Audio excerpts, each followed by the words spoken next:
decade, the Oklahoma Sooners were searching for answers, trying to rekindle their winning legacy.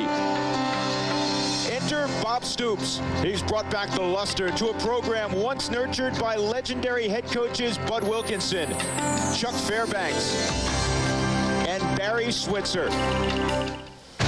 Today ranked 17th in the land, the Sooners have shown signs of dominance. Quarterback Josh Heupel setting records by air, and freshman sensation Ronaldo Works dancing his way to pay dirt. Another national championship may be on the horizon as the undefeated Sooners continue to raise eyebrows in the Big 12 South.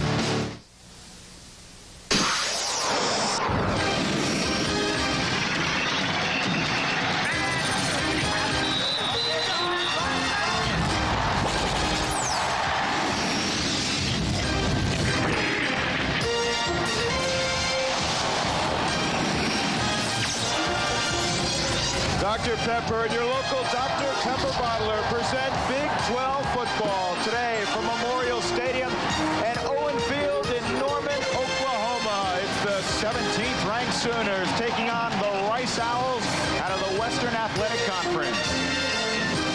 And good afternoon, everybody. Along with Dave Lapham, I'm Drew Goodman. The last time these two teams met, the year was 1979. Oklahoma was running it up and down the field. Rice was throwing it all over the lot. Well, you'll see the same thing today, except the roles have reversed.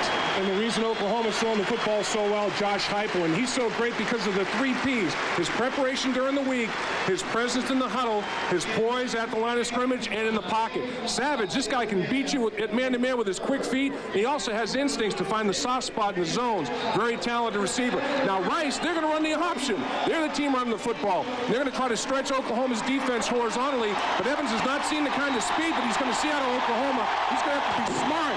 Does he keep it, or does he pitch to Sadler on the edge through with those jackhammer feet that he's got? I think Oklahoma fans may get nostalgic before the afternoon's over. Rice runs the option out of the wishbone. Nobody knows the wishbone better than Oklahoma fans.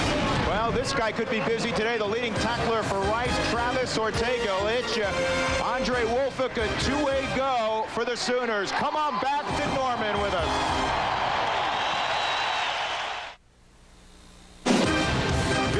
Football is brought to you by Dr. Pepper and your local Dr. Pepper bottler. Dr. Pepper, this is the taste. By Bank of America, the official bank of the Big 12 Conference. By Sonic, America's drive-in. By Southwestern Bell, the official telecommunications company of the Big 12. And by your local BMW centers, the ultimate driving machine. Campus shot, University of Oklahoma in Norman. Time to check in with the third member of our crew, Jim Knox. Jim? All right, thanks, Drew. Capacity House on hand. Also to honor the 1985 Oklahoma Sooner National Championship team. Some familiar faces on hand. Barry Switzer, former head coach. This is Brian Bosworth right here, getting ready to greet the present Oklahoma Sooners right down here on the field. Before we get to that, got to tell you about the Southwestern Bell. Big 12 player of the week. It is Sage Rosenfeld from Iowa State. This past week, Sage Rosenfeld, the Cyclone quarterback, ran for a couple touchdowns, also tossed for 228 yards. Sage Rosenfeld, your Southwestern Bell Big 12 player of the week. But up next, the Oklahoma Sooners are walking in. They're about to take the field because it's the Dr. Pepper Big 12 Game of the Week. Oklahoma against Rice. The kickoff is coming up.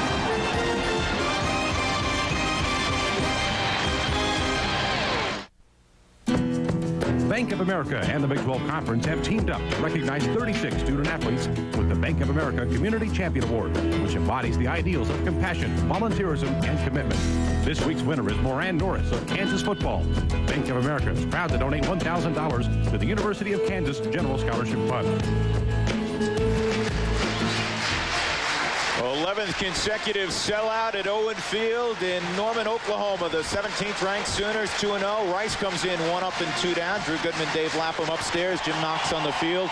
A crowd in excess of 74,000, 11th consecutive sellout here at Owen Field getting ready. And we talked so much in the open about Rice and running the option and Oklahoma throwing it all over the place, but you do have to have some balance. True, exactly. And in my opinion, if Rice does not throw the football for more than 100 yards today, they're going to have a tough time competing with Oklahoma. On the flip side of it, if Oklahoma rushes the football for 150 yards today or more, I think they might dominate this football game because of their ability to stretch the football field both vertically and horizontally. Well, there's two guys who know the wishbone, Dave. Kenny Hatfield and Barry Switzer, good friends. And we talked to Kenny Hatfield yesterday about the wishbone, and he had this to say in coming into Norman. Well, the first thing we're going to do, we're going to just line up in the wishbone the first play and call timeout. And we're not even going to go back to the huddle. We're just going to use our minute and a half so everybody in the stands can kind of be nostalgic and see and remember the good times here when they were in the wishbone. And so maybe then everybody will cheer for us from then on. When we run a good wishbone play, maybe they'll cheer for us. Oh, I remember that one too when you used to do it here for our team. That's great. That was hilarious. And Kenny Hatfield probably onto something because some of these Oklahoma fans might get confused for a moment. Well, I'll tell you, the last time Oklahoma won the national championship, they ran the wishbone. The last time Texas won the national championship, they ran the wishbone. Last time Colorado tied for the national championship, they ran the eye-bone. So there's something to be said for it. And Barry Switzer, and there's Coach Stoops, of course, he's saying we are running the wishbone, only it's down the football field in front of us, throwing it instead of pitching it behind us. So we just changed the direction a little bit.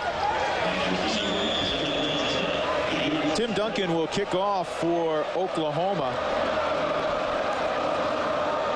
And deep for Rice is Adrian Sadler. And he's not going to get an opportunity. It goes through the end zone. Wow. That was a hammer job by Duncan. So Rice, Oklahoma won the toss, I should say, and deferred. So Rice starts with the football. And at quarterback for Rice is Corey Evans. He got a little dinged up last week in their loss to Tulsa. Suffered a mild concussion, didn't practice the first part of the week, but that is not good. 23% throwing the football. The offensive line needs to play well. Rod Bevan is the best of that group up front. And here are the skill guys. Jamie Tyler's come on. He's battled some hamstring injuries, but he's averaging better than 8 yards a carry. And he touches it at fullback. And they're starting Ben Wolf today at quarterback. We were told we'd see him some. He gets the start, and he gets tackled on the option after a couple of yards by Roy Williams, the strong safety. Wolf is the better thrower of the two. So that tells me something, Drew. I think Rice may put it up a little bit early.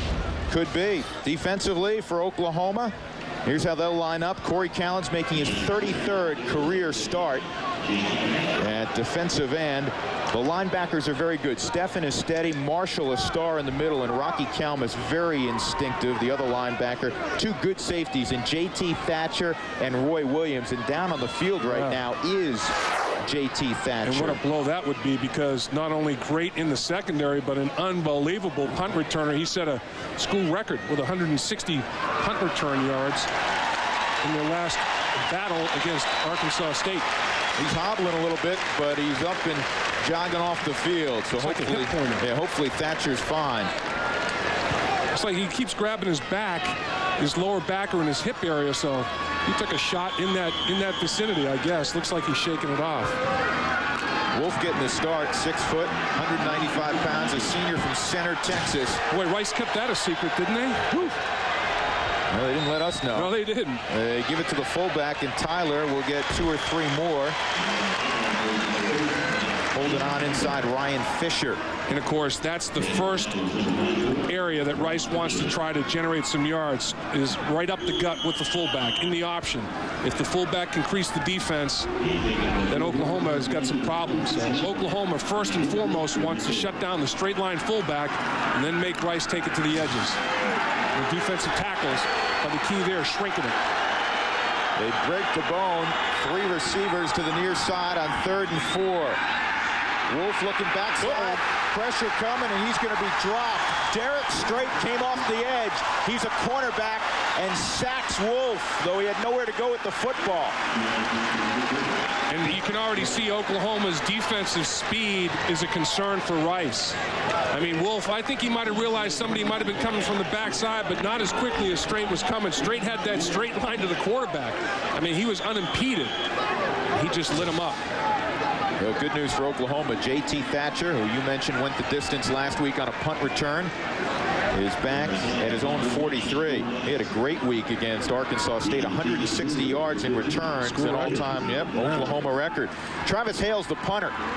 Good snap, and Oklahoma will set up a return, and this one is returnable. Thatcher from the 45. Oh, wow. Erased right there. Flying down for Rice, Patrick Dendy, a freshman defensive back.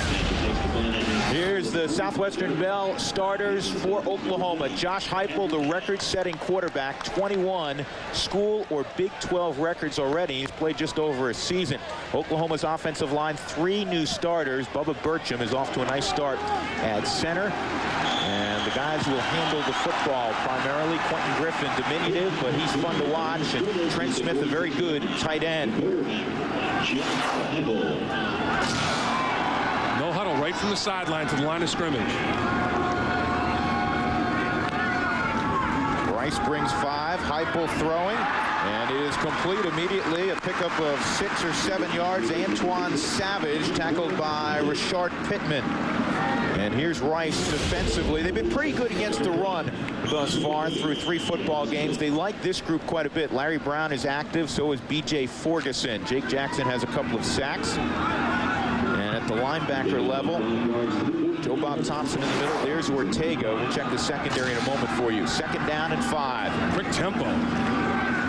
Heupel has a rocket screen set up. And he'll have a 1st down at the 39-yard line. Catching the football is Curtis Fagan.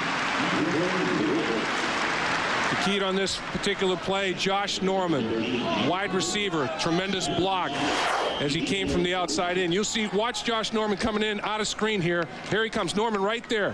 Pancake block, giving his compatriots some yards. He took Dawson right down to the turf. Excellent block on the perimeter. Let me correct something. That was 17, not 12. It was Andre Wolfhook with the catch. He got the end zone a couple of times last week. Here's Griffin out of the shotgun and a minimal gain. Good job by Rice shutting that down. The safeties for Rice, Jason Hebert and Dan Dawson. The corners, Kenny Smith and Josh McMillan. The strength of their defense, Dave, really up the middle. Hebert's a good safety. Dawson, very, very good. He's a 3-year starter. And Travis Ortega, we talked about. There's Dawson, number 30. Coming back from injury. Had some leg injuries last year that cost him, but he's back and making plays. Yeah, they're physical safeties. 2nd down and 8, Oklahoma from the 38 of Rice. With a blitz coming, Heupel down the football field. It is complete to Savage. He readjusted and made the catch inside the 10-yard line. 1st and goal at the 6 for Oklahoma. Well, Heupel did a great job of getting rid of the football in the face of the blitz. That's one thing that Heupel will do, is take a hit. And Savage on Smith is a big mismatch in terms of size. Smith just does not have the height at 5'7" to compete, and Savage took advantage of that. It was basically just take advantage of that mismatch in the height.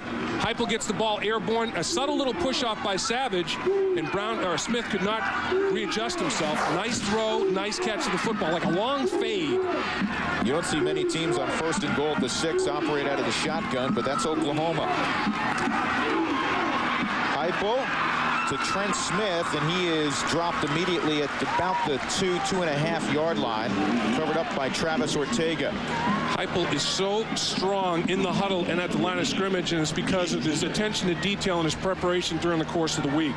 The coaching staff said the questions he asks are phenomenal, and he wants answers. He leaves no stone unturned. This kid is as ready to play on game day as any quarterback in the country mentally. And he's ready to play on Monday afternoon when they jog out to run a few wind sprints. He's a bright one now. They give it to Griffin, and he'll walk in the end zone. Touchdown, Oklahoma. Well, Griffin only ran the ball twice in that entire series, I believe. And one of them there was the finalization of the drive for a touchdown. Oklahoma looking very, very solid and sound in their first drive. They had a short field to work with. They had great field position due to their defense 1, 2, 3 and out against Rice, and they got good field position for the offense. They took advantage. So an impressive opening drive for the Oklahoma Sooners. And Tim Duncan, the left-footed kicker, pumps it through, and it is 7-0 Sooners with 10:44 to go in the opening quarter from Norman.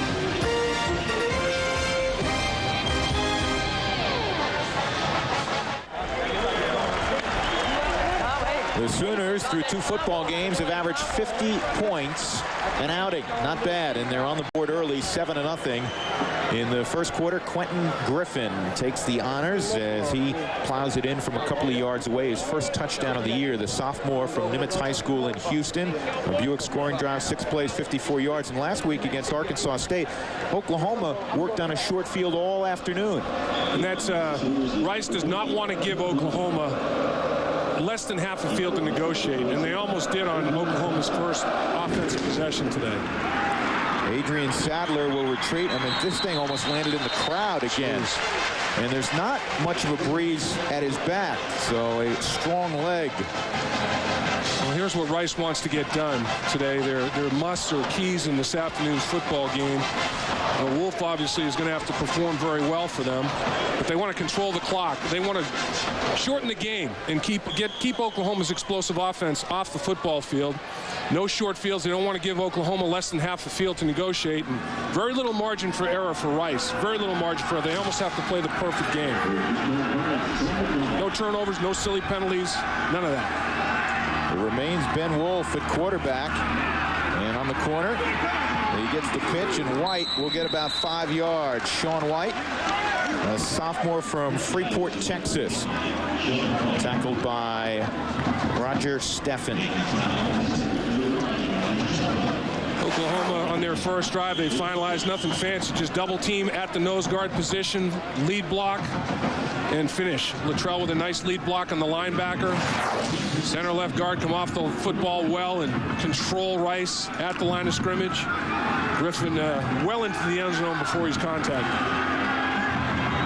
Now they operate out of the eye. This thing's really strung out. Wolf, late pitch, and he'll get a first down. Sadler catching the football and moves it out to the 34-yard line. It almost looked like Wolf could turn it upfield, Dave. Well, that's called feathering the quarterback in the Oklahoma vernacular a little bit. And they string the quarterback out. Sometimes they'll feather him. Sometimes they'll go right after him and make a quick pitch decision and try to intimidate him a little bit with the quick contact. But he held onto that football till the last minute and really stretching Oklahoma's defense horizontally. That's what the option does to you. It just stretches you out and takes away some of your aggressiveness. Yeah, they'll change it up some, stab the quarterback early. And on first down, not much doing for Sean White. Rice is a team that's always pretty salty. If you're thinking they may be intimidated coming in here playing in front of close to 75,000 people against tradition-rich Oklahoma, think again. They were in Ann Arbor a couple of weeks ago playing Michigan at the Big House in front of close to 110,000 folks. And each year, they've always played a tough non-conference schedule. And Coach Hatfield's got a very, very experienced staff with him. You know, Drew, I mean, he's got guys that have been there a long time. Any adjustments Oklahoma makes defensively, he's seen before to the wishbone. Reverse. Sadler's got great speed.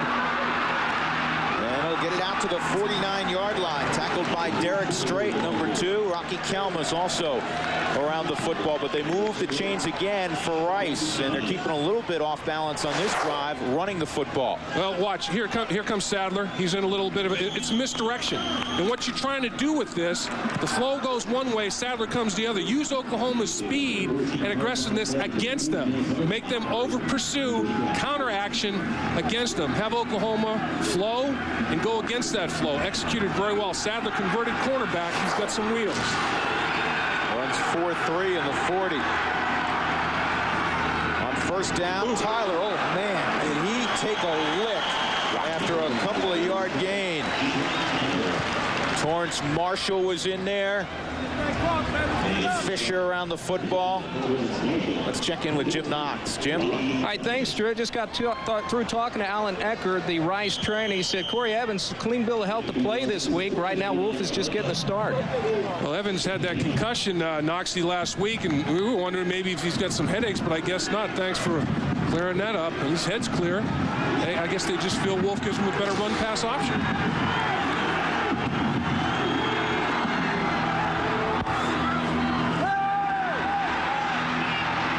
Wolf's got a man, first down, 35-yard line, hauled in by Gilbert Okoronkwo, the junior from New Orleans.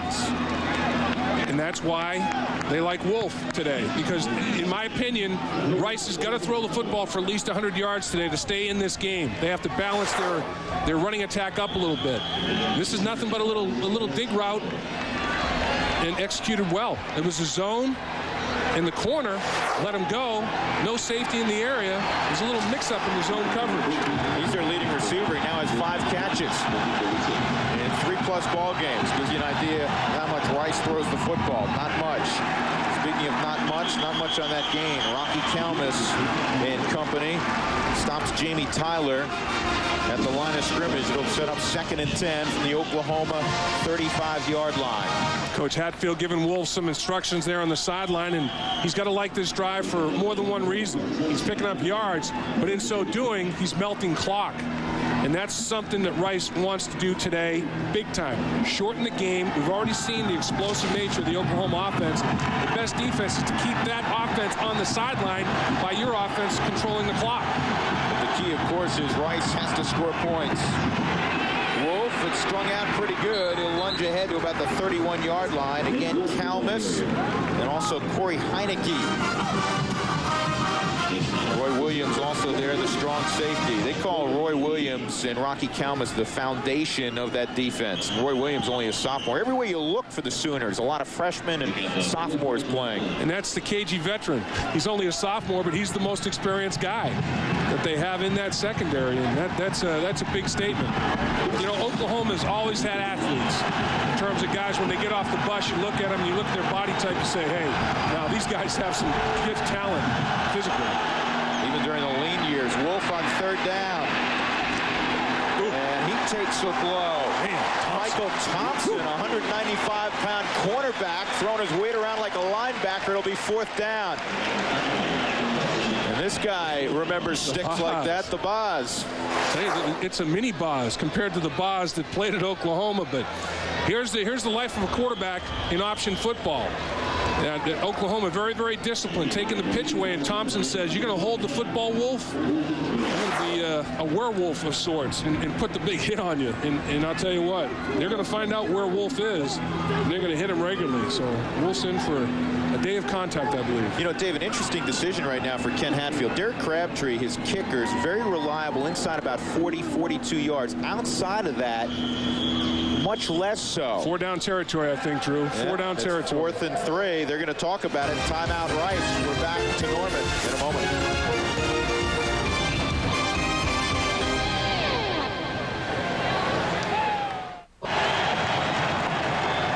Corey Evans scheduled to start. He started a week ago. Not getting the start today at quarterback. He's a junior from Richardson, Texas. He has great speed. But they're going right now with Ben Wolf, I think, quarterback. And they're faced with a 4th and 3, Dave. Drew, I think one of the reasons that Evans isn't starting is we talked about in the open 23% completion percentage. That's not going to get it done against Oklahoma. Big 4 down territory right here. Big decision. They need the 26-yard line. Wolf complete. Wow. This could go to the end zone.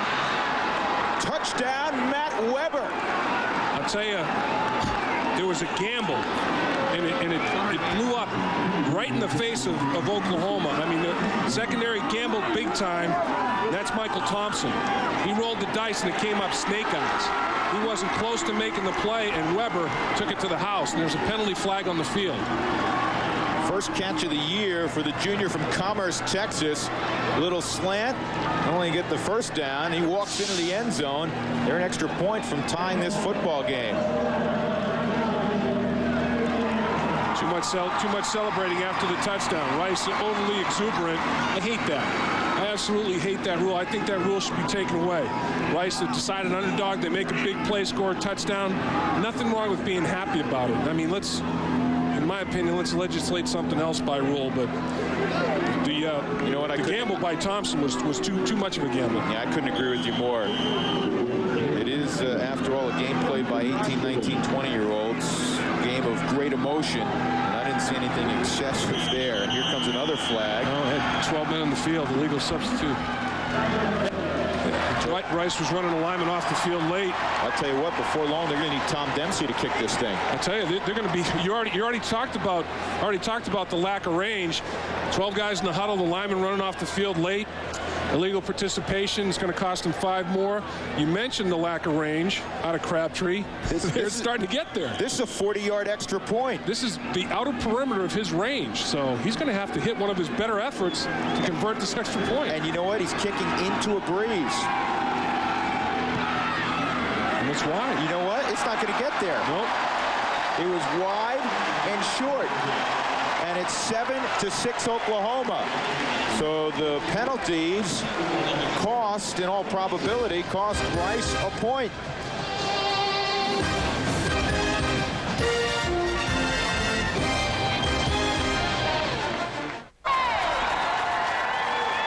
Seven to 6 Oklahoma with 5:59 to go in the first quarter. Drew Goodman, Dave Lapham, Jim Knox. Glad you're with us this afternoon from Norman.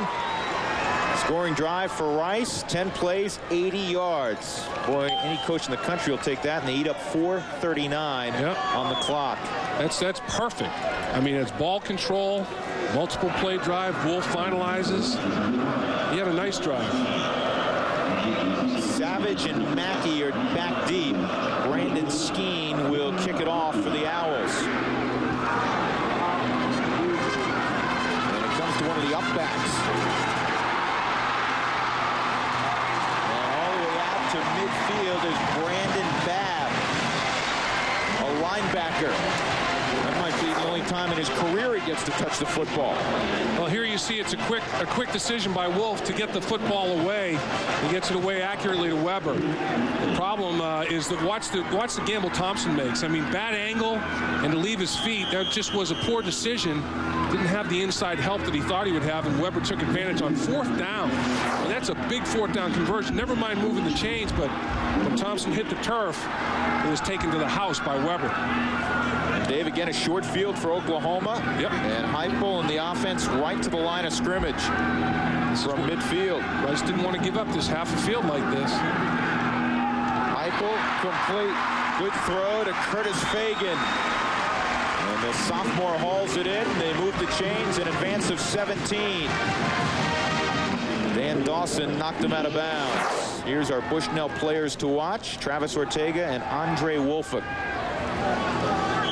You know, we've already seen how Heupel utilizes all his receivers. Woolfolk will be one, but he threw to 11 different receivers last week. Last season, Drew, 30 touchdown passes in for his career, 35 touchdown passes to 17 different receivers. I mean, you talk about spreading the wealth. That's unbelievable. Which means if you're the 4th or 5th option, you run your route hard. You don't know if you'll get it. Ball comes out late. Damian Mackey is brought down before the fumble. A pickup of 7 to the 27-yard line. Oklahoma does a nice job of running little receiver screens, and watch the blocking that they do for each other. In this case, tight end comes out and picks off the first defender in the area. Luttrell comes out and makes a nice block on the edge as well. Oklahoma does a fantastic job of incorporating their wideouts in the little alley screens, and they do it out of different looks and different formations. Griffin and Luttrell in the backfield. They run a counter, and Griffin sneaks through before he's slammed to the turf by Jason Hebert. And he's going to be very close to a 1st down for Oklahoma. The only amazing thing for me, Bob Stoops comes in. He brings in Mike Leach, who's now the head coach at Texas Tech. They start throwing the football all over the place. It's not like they were able to recruit receivers to that offense. Yet all of the guys they already had on campus turned into wonderful receivers. And that's due to the hire of Steve Spurrier Jr. I mean, Bob Stoops made a great decision to bring Steve Spurrier Jr. into the mix, and he really taught the receivers how to run routes and soften their hands to catch the football. He's done a heck of a job. It was a 1st down. Heupel throwing down the middle. And he had his tight end, Matt Anderson, and he was a little bit short. Actually, it was 88, Trent Smith. Yeah, he threw it behind him a little bit, and part of the reason is he got blown up. I mean, Heupel got hit in the pocket. Threw it a little bit low and a little bit behind. Heupel did not have all kinds of time to sit in there, transfer his weight, and throw a dart. He's tough to sack. He's been sacked only once. In fact, he's played 15 games at OU. He's been sacked only 15 times. So he gets rid of it on time. Yes, he does. that time. This time it breaks down, speaking of sacks. He's looking downfield, and B.J. Ferguson comes up with his first sack of the year.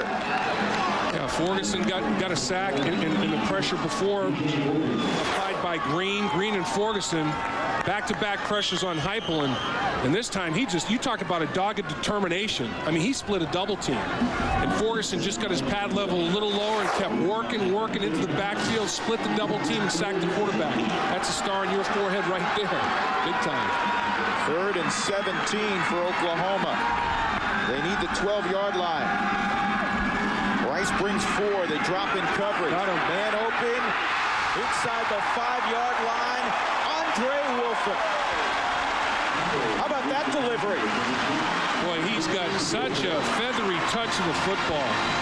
You know, and all Rice can do in the secondary is shake their head. Gatlin in coverage, but Wolford, he plays a little corner. He's a two-way player, and you see him here at the bottom of the screen. You see Heupel throwing the football up at the top of the screen, and there's Wolford running his route. Real good hands. He knows how to release off the line of scrimmage with those great hands. Griffin struts into the end zone. Touchdown, Oklahoma. 2 rushing touchdowns for the Sooners.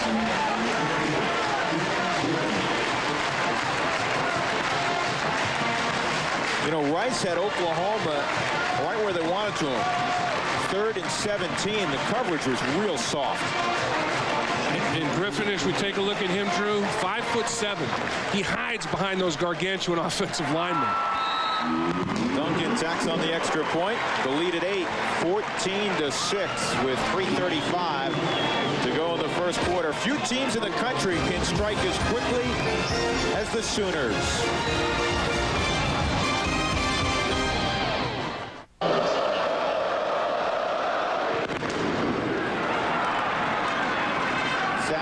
Time at least gets his mitts on it, 8 yards deep. He puts a knee down, and Rice will have 80 yards to traverse. 14-6, Oklahoma leading. Here's a look at their Buick scoring drive. They only had to move it 50 yards, and they did it in 7 plays. The big conversion, Andre Wolford from Josh Heupel on 3rd and 17, and he got about 25 yards.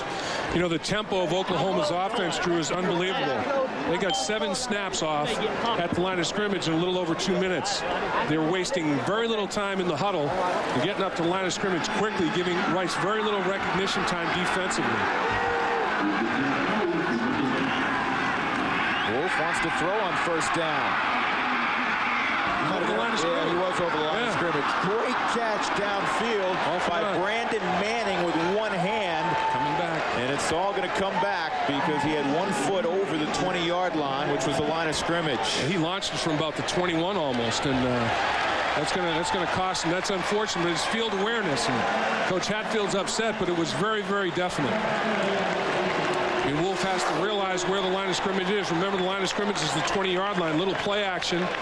Now he crosses the 15. Here he comes to the 20-yard line, crosses the 20, throws the ball at the 21-yard line. He's a yard over the line of scrimmage. But you talk about great concentration on the football. Tremendous left hook right there by Brandon Manning securing that football. You know, it's interesting. Brandon Manning, tight end, Travis Thompson, the backup tight end, both have receptions this year. And the reason I mention that, ordinarily it's not mentionable, but it's the first time 2 tight ends have caught a ball at Rice in the same season since 1992. It gives you an idea how much they run it. Exactly. And they're throwing it today. I mean, I think it's good strategy to have Wolf throw it. QB draw with Wolf. And he gets maybe a yard or 2. Torrance Marshall, Rocky Kalmus combined on the tackle. You will hear that quite a bit if you follow Oklahoma football this year.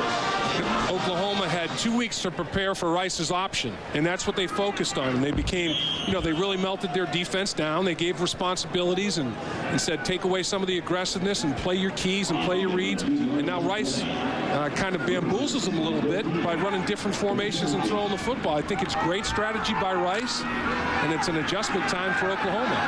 And Venables will make that adjustment. Yeah, the co-defensive coordinator, Brent Venables. Wolf looking for his pitch man. He wasn't there. This thing's ugly from the get-go, and it's going to lose a couple of yards. Adrian Sadler was trailing Ben Wolf. That is not good option-pitch relationship. Exactly. There was no kind of relationship whatsoever. Mike Stoops was the assistant head coach and co-coordinator of the defense. And here, Wolf's like, okay, we're Sadler. Where are you? There you are. And he almost had to pitch it directly behind him, close to a face mask over there. I think Oklahoma might have gotten away with having a hand up in the headgear a little bit. You know, Brent Venables was saying something very interesting to us yesterday. He said, you know, we're in attack-style defense. This goes against our nature playing assignment football. Exactly. 3rd down and 14. Wolf will run the option. He cuts it back. And a decent play, but not nearly enough. He gets to the 23, needed the 30. Marshall and J.T. Thatcher bring him down, and Rice will have to punt the football. And again, they'll be punting into the wind. Oklahoma figures to get good field position. Well, and Coach Hatfield, I mean, he's got some confidence in his passing attack, but 3rd and 14 backed up with bad field position, didn't have that much confidence to take the risk of turning the football over, so deciding he's going to punt it away. But Oklahoma will once again get significant field position, as you mentioned, Drew, and you give Heupel a short field to negotiate, and it's a tough deal. It becomes like touch football for him. 10 men on the line of scrimmage for Oklahoma, but they back out of it. And Hale's punt, fielded by Thatcher at the 39. Wow. And he gets to the 48, maybe 49-yard line. So again, a short field for the Sooners to operate. A punt of 37, a return of 9. Let's check the key to the game for the Oklahoma Sooners. Dave, what do you have? Well, Thatcher got that little hip pointer going on, but what Oklahoma wanted to do was get an early lead and make Rice play catch-up, and they're doing that. They're getting that done. In the option, you have to be a sure tackler in space once they stretch the field horizontally, and Oklahoma's been pretty solid in that area. The big play factor. Last year, they had 55 plays of 25 yards or more. This year, they've already got 13 out of their running game, passing game, and special teams. The super freshman Ronaldo Works checks into the backfield. Heupel goes downfield. It's intercepted. He's looking for Savage, and it was picked off. 24 is Josh McMillan. McMillan picked it off while he was down on both knees. If you secure the ball, have possession of the ball with a knee down, that's the end of the journey. But he gets the football back for Rice at the 30-yard line. Heupel just inaccurate with this one. Threw it low and behind his receiver. You don't often say that about Heupel. No, that is not his MO at all, but behind his receiver and good enough coverage and a good enough adjustment of the football by McMillan to pick it off. That's Heupel's 3rd interception of the young season. 5 touchdowns, 3 interceptions. His touchdown-to-interception ratio a lot stronger than that last year. Wolf remains at quarterback. He sends Weber right and Okoronkwo to the near side. Late pitch, and Sadler lowers his headgear, and he'll get 3 or 4 yards running into Michael Thompson. Michael Thompson has done a nice job out of the secondary. You described him on his first hit that he had, Drew, almost like a linebacker, the way he throws that weight around. And Rice, though, the early stages of this football game pretty much going according to the way they had hoped. Their defense not able to stop Oklahoma the first 2 drives, but to get a takeaway on the 3rd drive is right what the doctor ordered. So if they can go on a long, sustained, beat the clock drive here, they're in good shape. Last winning season for Rice, 1997. They were 7-4. They were 7-4 also in 96. Remember their quarterback, Chad Nelson. He ran the option to perfection. Sadler, on a little misdirection, gets just a couple of yards, and it'll set up 3rd down and 4. But that is something they can convert. They have some options, 3rd and 4, but the offense they run in the wishbone, when they're 3rd and 14, they got to put up a white flag. Absolutely, and you know, Wolf, you can run that little play action out of the option, get him out of pocket, change the launch point a little bit. He's shown that he can throw the football and convert on these down and distance situations. Coach Hatfield bringing him to the sideline and giving him the play. This is a big 3rd down right here. If Oklahoma's defense can hold this to a 3-and-out after the turnover, that would be strong for the Sooners. And I think one of the things Ken Hatfield told Wolf